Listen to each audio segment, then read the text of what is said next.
Lovely audience বন্ধুরা, আমরা এখন চলে আসছি সেই দেলোয়াকান্দি চুলুঘাটের এখানে। একটি পাকা রাস্তা ভেঙে গিয়েছিল।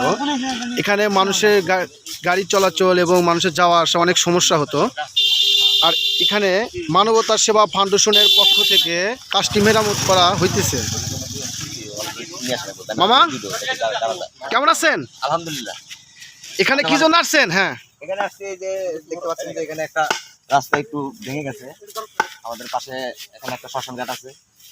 তো মানুষের আর এখান থেকে এটা রোডটা হচ্ছে বেলকুচিতে যাওয়ার জন্য, এখানে আবুজাকি থেকে বেলকুচিতে যায়। একটা গুরুত্বপূর্ণ ধরা চলে আর কি এটাকে। এখানে দেখা যাচ্ছে ওই ছোটখাটো যদি কোথাও কিছু ভেঙে যায়, এটা দেখা যায় যে এটা তদারকি করার জন্য ওইরকম জনপ্রশাসনরা ওইরকম সরব থাকে না। যার কারণে এটা আমরা চেয়েছি যে আমরা এটা নিজ উদ্যোগে এটা সংস্কার করব, যাতে এলাকাবাসীর বা এখানে যারা যাতায়াত করে তাদের জন্য এটা সুবিধা হয়।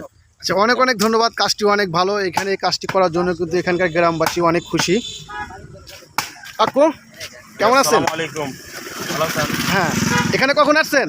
এখানে আসছি তো তাও আধা ঘন্টা হলো। সকাল থেকেই কাজ চলতেছে আমাদের মানবতা সেবা ফাউন্ডেশন আবুজাকির পক্ষ থেকে। আমাদের পুরো টিম এখানে চলে আসছে। এখানেও এলাকাতেও আছে, এখান থেকে মাটি নিয়ে আসতেছি আমরা।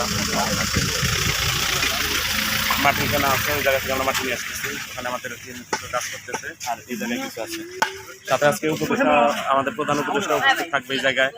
তারা আসতেছে, এখানে কাজ শুরু করে দিয়েছে। তো ওনারা দেরি করবে না, তো ওইখানে চলে যাবে ইনশাল্লাহ। আচ্ছা, কাজ চালিয়ে যান, আমি সাথে আসছি আপনাদের পাশে। হ্যাঁ, পাশে থাকবেন আর মানুষকে বলবেন যেন আমাদের পেজ আছে মানবতা সেবা ফাউন্ডেশন, সবাই যেন পেজে ফলো করে।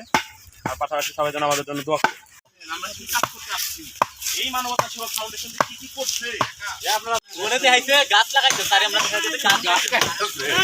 এটা হলো মানবতা সেবা ফাউন্ডেশন আদাচাকি বেলকুচি।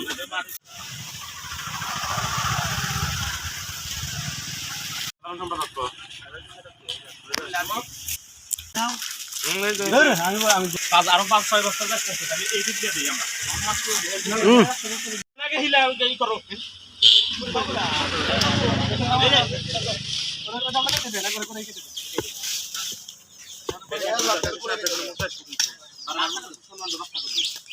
একবার ব্যাটি কেটে না ভাই। হ্যাঁ, তোমরা কি এরা বাকি কর না লাল গায় হুনি কিসে খায় পাও গোটা গাছতলা।